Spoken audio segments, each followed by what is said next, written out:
اردو کی شاعری کے افق پر نون میم راشد کا ظہور ایک ایسی گونج کی یاد دلاتا ہے جو ان کی پہلی کتاب ماورا کی اشاعت کے بعد آج تک سنی اور محسوس کی جا سکتی ہے۔ یہ کہنا غلط نہ ہوگا کہ اقبال کے بعد راشد وہ واحد شاعر ہیں جن کی شاعری نہایت گہرے تفکر اور اتنے ہی گہرے مطالعہ کا تقاضا کرتی ہے۔ اردو کے یہ منفرد روایت شکن ترقی پسند شاعر جن کا اصل نام نذر محمد راشد تھا، 1 اگست 1910 میں علی پور چٹھا ضلع گوجرانوالہ میں پیدا ہوئے۔ اقتصادیات کی تعلیم گورنمنٹ کالج لاہور سے حاصل کی۔ دوسری جنگ عظیم کے دوران کیپٹن کی حیثیت سے رائل انڈین آرمی کا حصہ رہے۔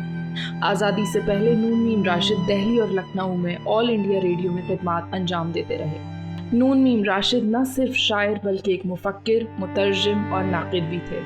انہوں نے نہ صرف پاکستانی ادب اور نفسیات کے ایران سے ربط پر روشنی ڈالی بلکہ جدید ایرانی فارسی شاعری کا اردو ترجمہ بھی کیا۔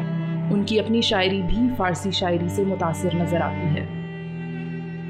فارسی سے متاثر ہونے کی یہی خصوصیت غالب اور اقبال کی شاعری میں بھی دکھائی دیتی ہے۔ البتہ نون میم راشد نے بحیثیت شاعر اردو میں غزل کی روایت سے بغاوت کی اور اردو شاعری میں ایک طرح سے نثری نظم کی بنیاد رکھی۔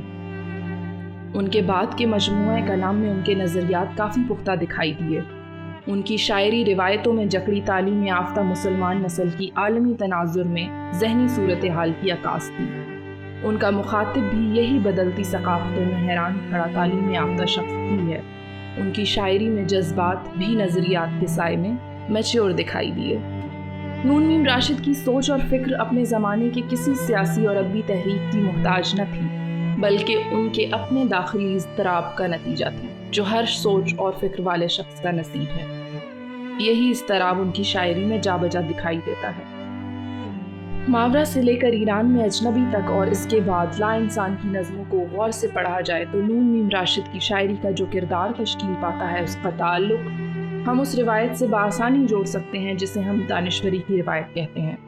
مشرق میں رومی سے لے کر اقبال تک اس روایت کے سلسلے پھیلے ہوئے ہیں۔ آج بھی نون میم راشد کی آزاد نظمیں انسانی نفسیات کا احاطہ کرتی ہوئی محسوس ہوتی ہیں۔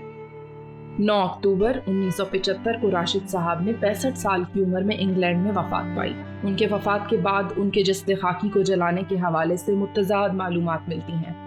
ان کی اہلیہ شیلا کے مطابق یہ راشد صاحب کی وصیت تھی، جبکہ اس کا کوئی تحریری ثبوت موجود نہیں۔